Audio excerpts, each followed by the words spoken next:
हाँ, क्या रेट लगा है? 50 लाख लगाए थे। चलिए दोस्त, बात कर लेते हैं आज सोनपुर में जो मेला लगता है उसके बारे में।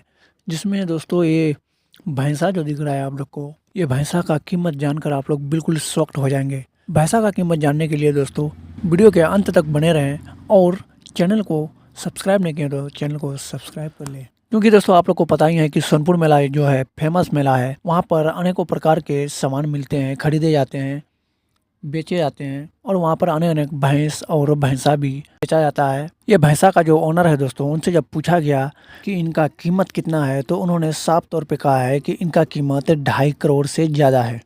तो वहीं मीडिया वालों ने उनसे सवाल किया कि इस भैंसा का कीमत अब तक कितना लगा चुका है। तो दोस्तों मैं बता देना चाहूँगा आप लोगों को कि ये भैंसा का कीमत अब तक 50 लाख रुपये लग चुका है। लेकिन भैंसा वाला का कहना है कि कम से कम 1 करोड़ से ऊपर जो देगा उन्हीं को ये भैंसा दिया जाएगा, अन्यथा नहीं दिया जाएगा। साथ में जो आप लोग भैंस देख पा रहे हैं यहाँ पर, उनमें से एक भैंस बेचा जा चुका है दोस्तों, जिसमें भैंस वाला का कहना है कि ये जदयू विधायक अनंत सिंह ने 5 लाख रुपये देकर खरीदे हैं। लेकिन आप लोग को क्या लगता है दोस्तों कि ये भैंसा का दाम 1 करोड़ से ज़्यादा हो सकता है? कमेंट में अपना राय जरूर दीजिएगा। तब तक के लिए धन्यवाद।